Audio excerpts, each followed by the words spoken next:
ایک مرتبہ حضرت جبریل علیہ السلام ایک پیالہ آب حیات کا لے کر حضرت سلیمان علی نبینا و علیہ الصلاۃ والتسلیم کی خدمت میں حاضر ہوئے اور عرض کی حق تعالی شانہ نے آپ کو اختیار دیا ہے کہ آپ چاہیں تو اس پیالے کو پی لیں اور چاہیں نہ پیئیں۔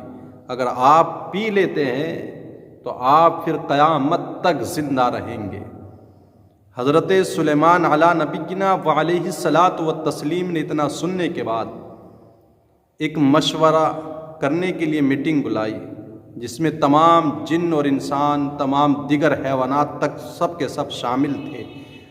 آپ نے ان کے سامنے مشورہ رکھا کہ مجھے آب حیات پیش کیا گیا ہے، اگر میں اس کو پی لیتا ہوں تو پھر میں قیامت تک زندہ رہوں گا۔ اب بتاؤ تم لوگوں کا اس کے بارے میں کیا مشورہ ہے کہ میں اس کو پیوں نہ پیوں؟ تو تمام کے تمام جتنے جن، انسان، حیوانات سب کے سب خوشی کے مارے اچھلنے لگے، کہنے لگے مبارک ہو صاحب والا، آپ پی لیجئے، قیامت تک آپ زندہ رہیں گے، اس سے اچھی اور کیا بات ہو سکتی ہے۔ سب نے آپ کو پینے کا مشورہ دیا۔ اب حضرت سلیمان علی نبینا و علیہ الصلاۃ والتسلیم کے خیال آیا دل میں کہ کہیں ایسا تو نہیں کہ اس مشاورت سے کوئی باقی رہ گیا کہ جس سے مشورہ نہ لیا گیا ہو۔ تو آپ کے خیال میں ایک خار پشت، کانٹے دار جنگلی جانور اس مشاورت میں، میٹنگ میں شامل نہیں تھا، جس سے آپ نے مشورہ نہیں لیا تھا، وہ باقی تھا۔ تو آپ نے اس کو بلانے کے لیے گھوڑے کو بھیجا، لیکن وہ گھوڑے کے ساتھ نہیں آیا۔ پھر آپ نے کتے کو اس کو بلانے کے لیے بھیجا، تو وہ کتے کے ساتھ چلا آتا ہے۔ جب وہ آ گیا تو حضرت سلیمان علیہ الصلاۃ والتسلیم نے اس سے کہا میں نے تیرے ساتھ کچھ مشورہ کرنا ہے، لیکن اس سے پہلے یہ بتا کہ گھوڑے سے بھی زیادہ کوئی شریف جانور ہے تیری نظر میں کہ تو اس کے ساتھ بلانے پر نہیں آیا، اور کتے سے زیادہ تمام جانوروں میں کوئی خسیس، ناپاک، نجس نہیں ہے اور اس کے ساتھ تو چلا آیا ہے۔ تو اس نے کہا کہ یہ گھوڑا شریف ضرور ہے، پاک صاف بھی رہتا ہے، لیکن ہے بے وفا۔ یہ کبھی بھی کسی بھی سوار کو اپنی پشت سے گرانے کی کوشش کر لیتا ہے، یہاں تک کہ دشمن کو بھی اپنے اوپر سوار کر لیتا ہے۔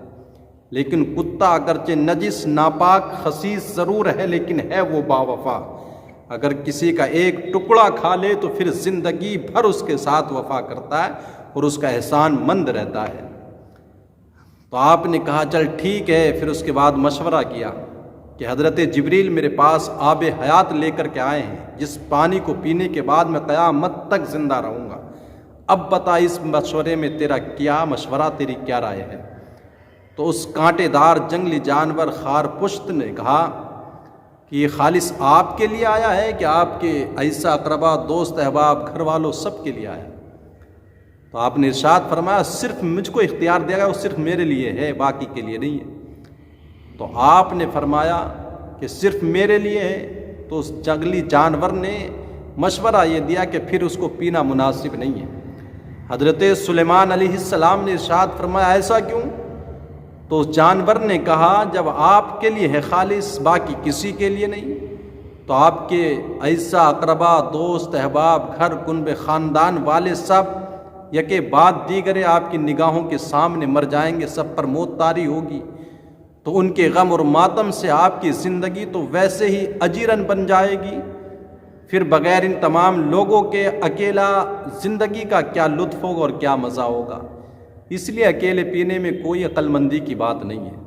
حضرت سلیمان علیہ السلام نے اس کی بات کو، اس کے مشورے کو تسلیم کیا اور آپ نے اس کے پینے سے انکار کر دیا۔ لیکن آج لوگ رشتوں کی اہمیت کو نہیں سمجھ رہے، سمجھ رہا جتنی تنہائی ہوگی، جتنا اکیلا پن ہوگا، اتنی ہی زندگی اچھی ہوگی۔ لیکن پیارے، زندگی میں کوئی موڑ ایسا آتا ہے کہ جن غیروں پر ہم نے بھروسہ کیا ہے وہ کبھی ساتھ نہیں دیتے۔ وہ کہتے نہ ہے کہ اپنا مار کے بھی چھاؤں میں ڈالتا ہے، اتنا رحم تو اس کے دل کے اندر پھر بھی رہتا ہے۔ تو رشتوں کو بہتر بنائیے۔ رشتوں اور کتابوں کے لیے ہمیشہ وقت کی ضرورت پڑتی ہے، ورنہ اگر انہیں وقت نہ دیا جائے تو دھیرے دھیرے ان کو دیمک لگ کے ختم کر دیتی ہے۔